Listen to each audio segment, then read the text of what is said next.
Hello, my brothers and sisters. I'm coming to you with a little bit of information today on a variety of things. I'd like to point out that we had just had the March 20th solar eclipse, which is very possibly a fulfillment of Joel chapter 2:31. And I can read that for you and give you an idea. Joel chapter 2:31. The sun shall be turned into darkness, and the moon into blood, before the great and terrible day of the Lord come. The great and terrible day of the Lord is coming. This understanding is that the sun will be darkened. Well, many are pointing to September as far as the sun being darkened. But it is possible because it connects in with the CERN, and the CERN has been cranked up today, has started. It's not running at full power. This week, the 23rd, the week of the 23rd of March, it will be running at attempting to run a full power test. But the 20th, the solar eclipse happened today. So there's your the first part of Joel chapter 2:31, and if the other part is the moon turning to blood, that happens on April the 4th. Notice that April 4th is Passover, but Easter, which is the celebration of Tammuz and all of that, is the next day, Sunday, April the 5th. So the great and terrible day won't happen until the two things: the sun is darkened and the moon doesn't give its light, or the moon turns to blood. Now, the culmination of all this kind of comes down to from April the 5th, the 4th, the 5th. That would be your marker of the third blood moon, and the sun just completely turned dark over Europe, and according to the solar eclipse. Also, according to the CERN starting up, and possibly by Passover, running a full power attempt.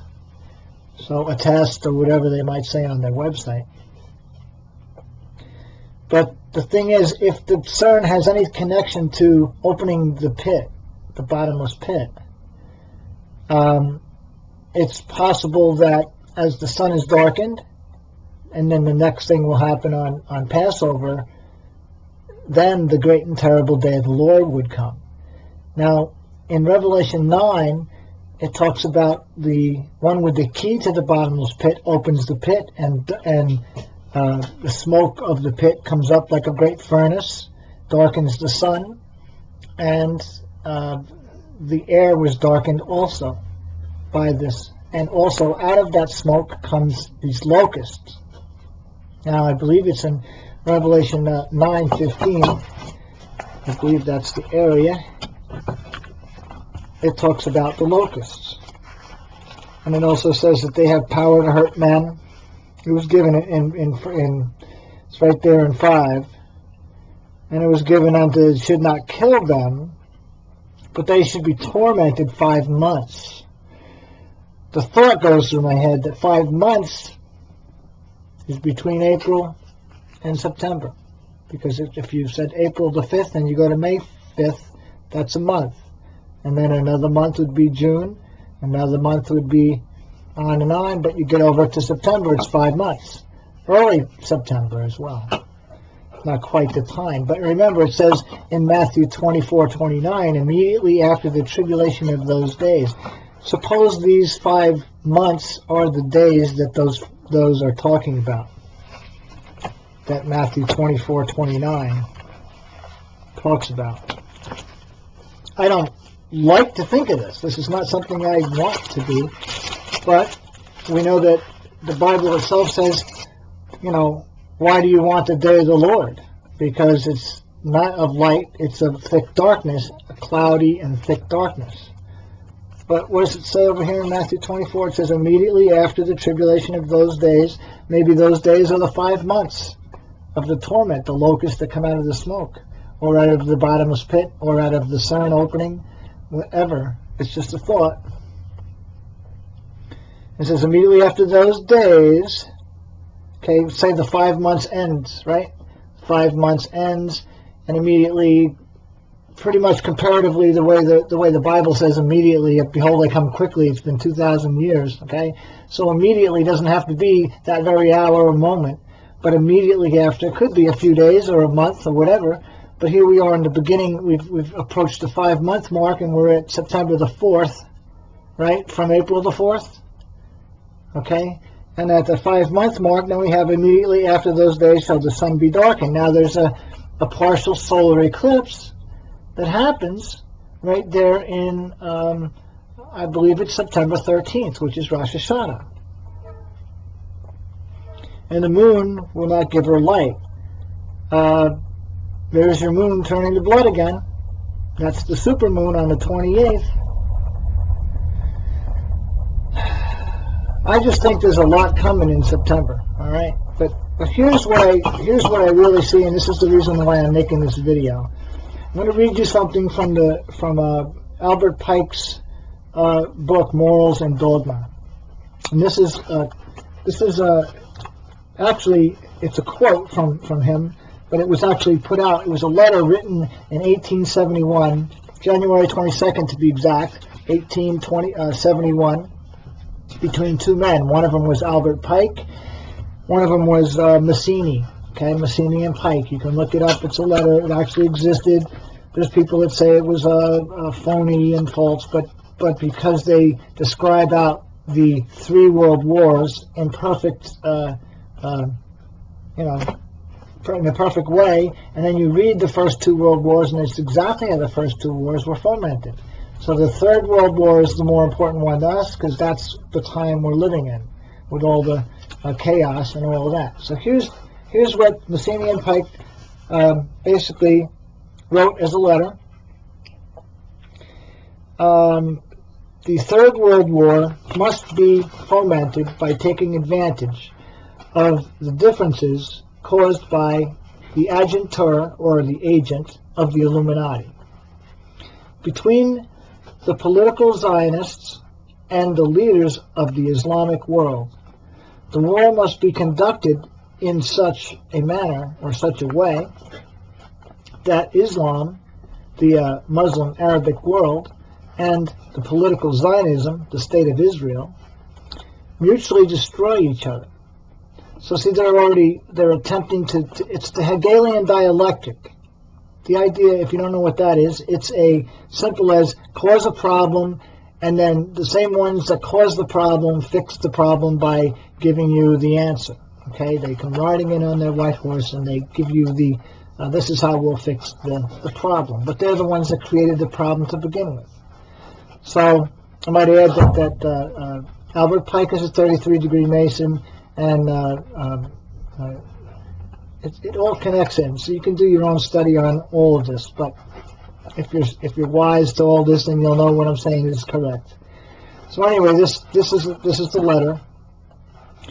So meanwhile, this is right after he says the Arabic world and political Zionism, the State of Israel, which, by the way, the State of Israel, we all think that God placed the State of Israel. Well, it was, let me just put it to you this way. The UN is the 4th beast on the earth. The UN is what's got all of the nations involved, and you can read through the Bible and it says, the nations rage and all of that. It's talking about, they want to remove Israel, but the whole thing is it's got to be placed before it's removed. So the UN placed Israel back in the land. They made it so they could partition the land of forget about that it was originally ancient Israel, but it's the fact that the United Nations placed Israel back in land for such a time as this, okay, to be used to foment a 3rd World War, because if you make a problem, then you can fix the problem. So understand that the UN has placed Israel back in the nation to cause the problem, all right? There are many rabbis that will tell you that, they're not happy with the nation of Israel being called a Jewish state, okay? Or, and I'm on either side. I'm just kind of pointing out that we have to look at the grand picture to see what's going on here, as what the Bible lays out as a time such as never has been. So there has to be a problem, a grand problem that's caused, so that they can come in and fix this problem. Remember, everything we see on this earth is dictated by the God of this earth, all right? Not God of heaven, the God of this earth, Satan, all right? And there's so many things that men do that are just so evil, and get an idea, okay? So here we go. So here's what it says. So the Muslim world, the Muslim Arabic world, and the political Zionist state of Israel mutually destroy each other. If they want to mutually destroy each other. That's what they got to cause the problem, and they're going to fix the problem. Meanwhile, the other nations of the world, the other nations, once more divided on this issue, which, you know, people are always divided on when it comes to Israel and the Palestinians, and, you know, what should be done and all that. They're always divided. Either they're for Israel or against Israel, whatever. But once more divided on this issue, we'll be constrained to fight to the point of complete physical, moral, and spiritual and economical exhaustion. And I notice the things: complete physical, moral, spiritual, and economical exhaustion.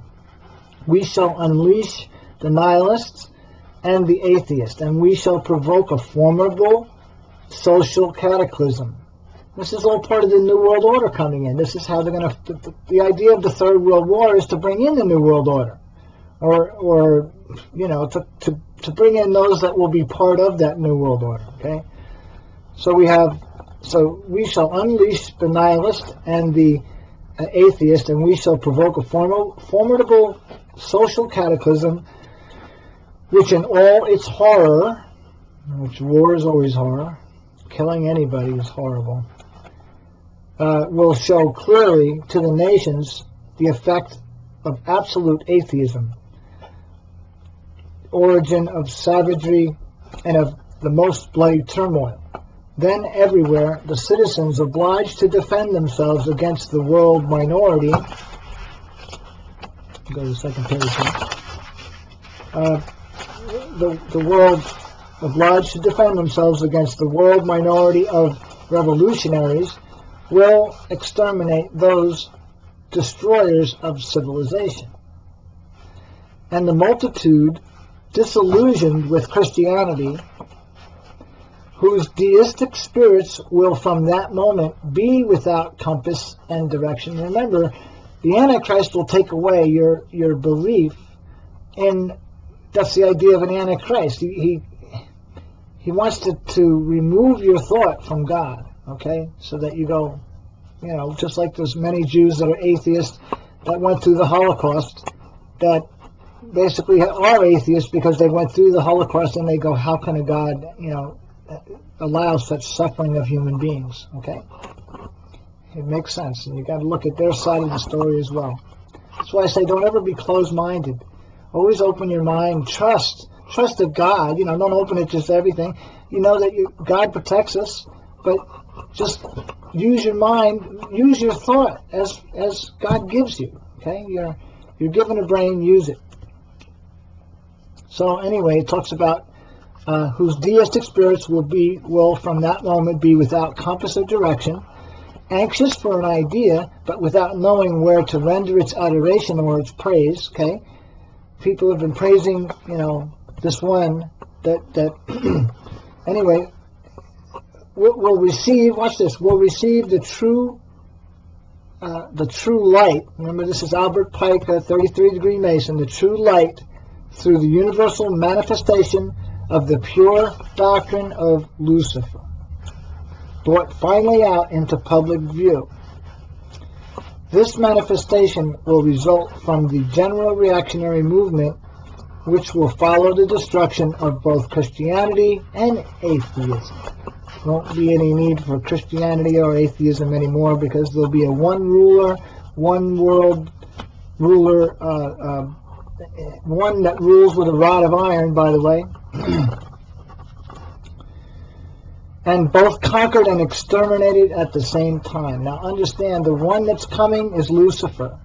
The one that's coming, the light, He uses it, the doctrine, the universal manifestation of pure doctrine. Okay, it says he will receive adoration, because Christianity won't know where to place their adoration in such a time as this, and will receive the true light through the universal manifestation of the pure doctrine of Lucifer. It's so evil, but remember that don't accept the first thing that comes. Remember, even Jesus tells us, if they say he is there, don't go. If he says he's in the desert, don't go. If he says he's in the secret chambers, don't go. We're being set up, my friends. We're being set up to accept this light, because the idea is to cause such a social cataclysm, and immediately after the tribulation of those days, just what it says in our Bibles, this light will come. All right? This light, the light of Lucifer, that's not our Lord Jesus. Okay? The light of Lucifer is going to be something, because even the name Lucifer means what? Light bearer. There's more that I have to say, but I think I'm just going to let it go with that. Let you give it some thought. We are in the last moments, possibly days, weeks, maybe months, but not too much longer. And all I know is I want to go home to my Creator, the one in Genesis 1, the one that created everything, all things. Okay? My Creator, my precious Creator, the one who loves me. Okay? The one who gave us Jesus, all right? The words of Jesus are the things that are important. Jesus' word, the heavens and the earth will pass away, but the words remain forever. That's what he says. So we're not to be looking necessarily for this one that's coming. If we have to go through any kind of a social cataclysm, which pretty much we've been going through a little bit, but wait, when this thing hits the fan, if we're going through some time, if we go through a few 2, 3, 4, 5 months, and we end up in September, please don't, I'm begging you, don't accept something that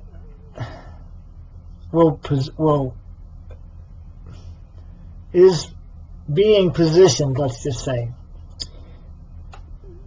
The whole thought of Christianity at this point connects in. I got to shorten it up, but I'm going to tell you this: the whole premise of Christianity right now, the thought of it, is that we're waiting for our Savior to come back to set up His kingdom for 1,000 years.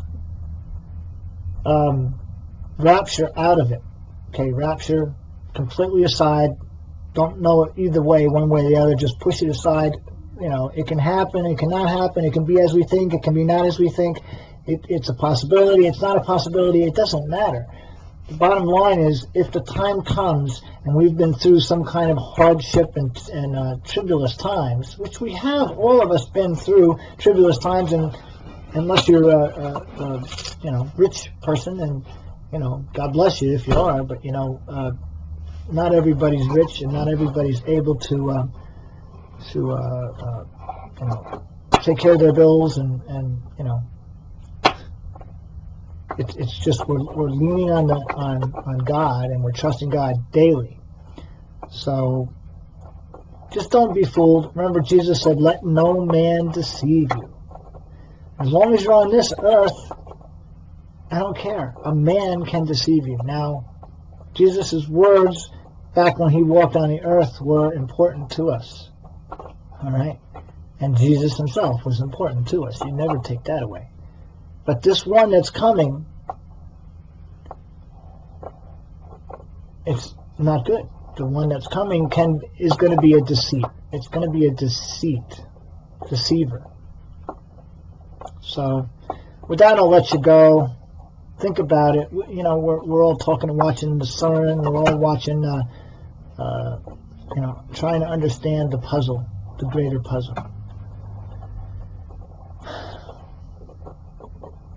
God bless you guys. All right.